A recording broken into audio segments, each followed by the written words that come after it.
Assalamualaikum warahmatullahi wabarakatuh. Perkenalkan, saya Alvin, NPM 13. Pada kesempatan kali ini, saya akan menjelaskan mengenai proposal saya yang berjudul Perancangan User Interface Website Pengenalan Kebudayaan Indonesia menggunakan metode User Centered Design atau UCD. Kita langsung saja ke pembahasan proposalnya. Yang pertama, ada bagian pendahuluan yang akan berisi mengenai latar belakang permasalahan, batasan masalah, rumusan masalah, dan tujuan dari penelitian ini. Kemudian ada tinjauan pustaka yang berisi teori-teori yang saya gunakan pada penelitian kali ini, serta penelitian yang terkait dengan penelitian yang saya lakukan. Kemudian ada metodologi penelitian yang akan menjelaskan mengenai metodologi yang saya gunakan dalam penelitian ini dan rancangan percobaan yang akan saya gunakan.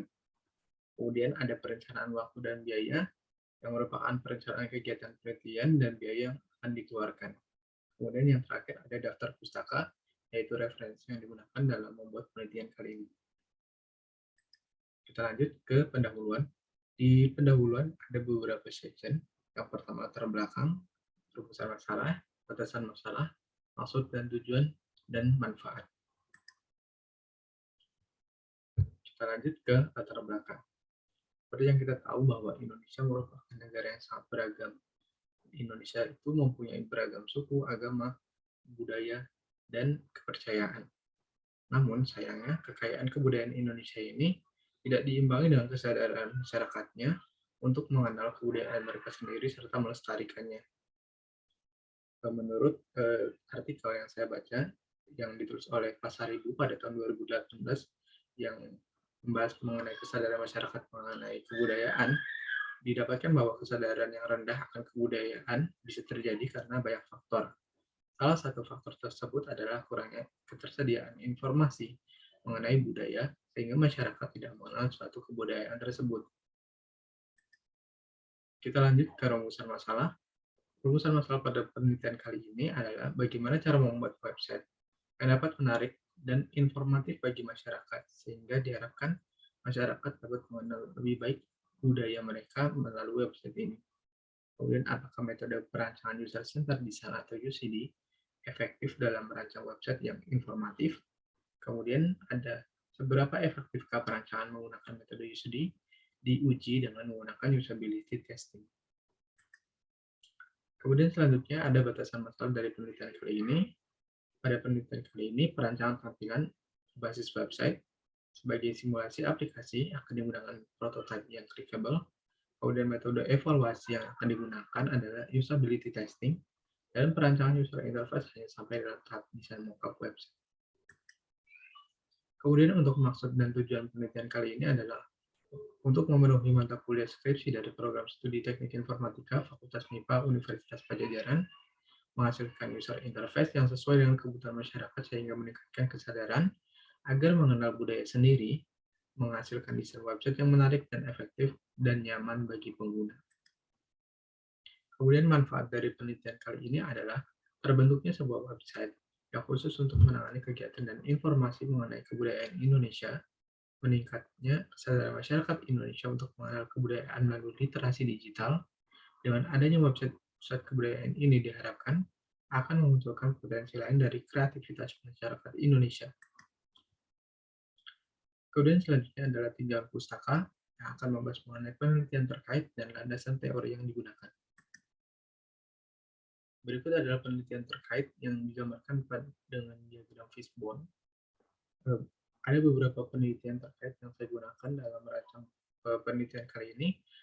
Ada 4. Yang pertama itu dari Barli Valendito, Anies Dwi Septiani, Rifki Maulana, dan Muhammad Rendiansyah. Pada keempat penelitian ini mereka menggunakan metode yang berbeda-beda.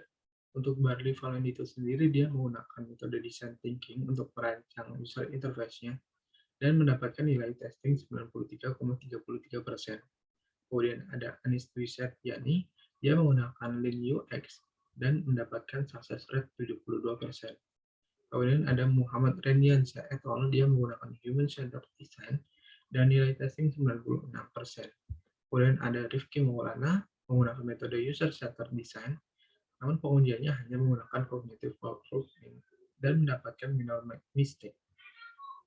Maka dari itu, Dari beberapa penelitian yang ada, penulis memutuskan untuk menggunakan metode user-centered design karena UCD sendiri memiliki keunggulan di mana produk nantinya akan berfokus pada kebutuhan user itu sendiri, sehingga proses development akan lebih efisien dan produk yang dihasilkan menjadi tepat guna. Dan karena di sini pengujian yang belum menggunakan usability testing, maka akan digunakan usability testing pada penelitian kali ini. Kemudian berikut ada beberapa teori-teori yang digunakan dalam penelitian kali ini. Yang pertama ada mengenai kebudayaan, website, user interface, user experience, dan user-centered design. Untuk kebudayaan sendiri itu merupakan segala atau aktivitas manusia untuk mengolah dan mengubah alam. Contohnya itu seperti keyakinan, kebiasaan, norma, artistik, kebiasaan makan, keterampilan yang tidak diperoleh dari kreativitas seseorang namun diwarisi dari masa lampau. Kemudian ada website. Website sendiri merupakan sekumpulan halaman yang saling berhubungan pada suatu domain di internet yang dibuat untuk tujuan tertentu dan dapat diakses melalui browser menggunakan sebuah URL tertentu. Kemudian ada user interface atau antarmuka pengguna, merupakan titik di mana pengguna atau manusia berinteraksi dengan komputer atau sistem di sebuah situs website atau aplikasi. Kemudian ada user experience atau pengalaman pengguna, merupakan sesuatu yang mencakup aspek interaksi pengguna dengan sistem yang merupakan sebuah service dari suatu perusahaan. Kemudian ada user-centered design, merupakan salah satu metode dalam perancangan user interface dan user experience yang berpusat pada pengguna dan didasarkan pada kebutuhan nyata dan aktual pengguna. Kemudian selanjutnya ada metodologi penelitian yang akan digunakan. Di sini ada pembahasan mengenai metodologi yang digunakan yaitu user-centered design dan ada rancangan percobaan. Berikut adalah penjelasan dari user-centered design. Menurut Asosiasi Profesional Pengalaman Pengguna atau UXPA, desain yang berpusat pada pengguna atau user-centered design adalah pendekatan desain yang menggunakan proses informasi tentang orang-orang yang menggunakan produk. Di dalam user-centered design sendiri ada beberapa tahap, yaitu ada specify the context of use, specify user and organization requirement, kemudian ada produce design solution, dan evaluate design against user requirement. Di dalam kemudian untuk pengertiannya sendiri, yaitu yang pertama ada specify the context of use, jadi kita harus mengidentifikasikan orang-orang yang akan menggunakan produk digital kita. Kemudian yang kedua adalah specify user and organization requirement. Jadi kita harus mengidentifikasi persyaratan bisnis atau tujuan pengguna yang harus dipenuhi dari produk yang akan kita kembangkan. Kemudian ada produce design solution. Bagian proses ini dapat dilakukan secara bertahap dari mulai konsep kasar hingga desain lengkapnya. Kemudian ada evaluate design against user requirement. Jadi mengevaluasi baik idealnya ini melakukan pengujian kegunaan dengan pengguna sebenarnya dengan menggunakan usability testing. Di dalam specify the context of use ada beberapa tahapan seperti menentukan calon pengguna, wawancara user persona, dan pain point. Untuk menentukan calon pengguna sendiri dapat kita tentukan dengan kebutuhan atau tujuan dari aplikasi yang akan kita buat. Kemudian ada wawancara yang digunakan untuk memvalidasi ide yang sudah kita rancang. Kemudian user persona yang merupakan target pengguna kita, target dari aplikasi yang akan kita buat. Kemudian pain point yang merupakan fitur-fitur yang sangat dibutuhkan oleh user. Kemudian di specify user and organization requirement, kita harus mendefine solusi permasalahan yang tepat dari kegiatan observasi kita pada wawancara dan penyebaran kuesioner itu. Kemudian ada user flow yang kita harus define untuk menentukan alur dari aplikasi yang akan kita buat. Kemudian ada wireframe yang akan menunjukkan layout dari user interface yang akan kita buat. Kemudian untuk produce design solution, jadi kita sudah masuk ke solusinya. Jadi dari specify user and organization requirement ini akan dibuat tampilan antarmukanya seperti aplikasi dengan high fidelity. Kemudian ada prototyping yang akan digunakan atau ditesting oleh user and user. pada evaluate design again user requirement di sini. User testing ini ada beberapa macam, salah satunya itu ada usability testing. Kemudian selanjutnya ada rancangan percobaannya, ini dilakukan digambarkan dalam diagram kerangka berpikir.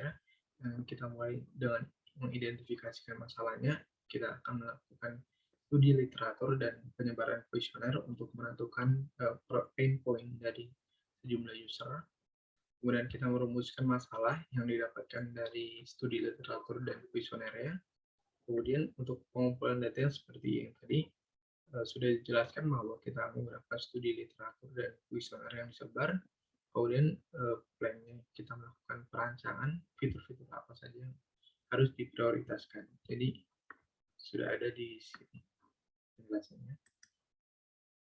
Kemudian selanjutnya kita akan melakukan analisa berdasarkan hasil wawancaranya yang telah dilakukan dan akan dibuatkan table pain point yang merupakan prioritas fitur yang akan kita kembangkan. Di analisa ini kita harus mempelajari karakteristik dari pengguna, kemudian menentukan fitur-fitur yang utama atau yang dibutuhkan dan membuat user flow dari aplikasi yang akan kita kembangkan atau akan kita desain. Kemudian melakukan solusi dari permasalahan yang ditemukan menggunakan wireframe. Jadi user flow atau mockup prototyping yang kemudian akan dilakukan testing di sini menggunakan usability testing. Jadi di desain ini akan dibuat wireframe sebagai layouting kerangkanya, mockup sebagai tampilan high fidelity, dan prototyping untuk melakukan pengujian user. Karena di prototyping ini juga ada interaksinya yang berhubungan dengan user experience. Kemudian kita lanjut ke perencanaan kegiatan dan biaya. Ini adalah perencanaan kegiatan penelitian mulai dari pembuatan proposal sampai penyusunan skripsi ini direncanakan selama 5 bulan, terhitung dari bulan November hingga April 2022. Di sini ada pertama itu pembuatan proposal pada minggu keempat bulan November sampai dengan minggu pertama bulan Desember. Kemudian ada persiapan yang meliputi administrasi, perlengkapan, dan studi literatur yang akan digunakan, yang akan dilaksanakan pada bulan Desember. Kemudian penelitian lapangan yang merupakan penyebaran kuesioner wawancara langsung terhadap user yang akan dilakukan selama bulan Januari hingga minggu kedua bulan Februari. Kemudian untuk pengolahan datanya akan dilakukan pada minggu kedua bulan Januari sampai dengan minggu keempat bulan Februari. Kemudian untuk melakukan pembuatan desain solution yang akan dilakukan pada mulai dari minggu ketiga bulan Januari, minggu ketiga bulan Januari hingga minggu ketiga bulan Maret. Kemudian untuk konsultasinya sendiri, konsultasi mengenai desainnya akan dilakukan dimulai dari minggu ketiga bulan Januari hingga minggu ketiga bulan Januari paralel dengan pembuatan desainnya. Kemudian untuk pembuatan laporannya akan dilakukan dari minggu pertama bulan Februari hingga minggu kedua bulan April, dan untuk presentasi hasilnya akan direncanakan pada minggu ketiga bulan April. Kemudian berikut adalah perencanaan biaya berdasarkan tahapan penelitian. Maka berikut adalah beberapa rancangan anggaran biaya yang mungkin akan dibutuhkan. Yang pertama ada persiapan yang meliputi administrasi sebanyak 200.000, penelitian lapangan yang termasuk transportasi dan akomodasi sejumlah 1.250.000, kemudian ada penyusunan dan pengadaan laporannya sejumlah 400.000, kemudian untuk perlengkapan di seminar hasilnya akan membutuhkan 200.000 dan biaya tambahan lainnya bisa mencapai 500.000. Maka dengan itu total biayanya yang akan dikeluarkan adalah sejumlah 2.550.000.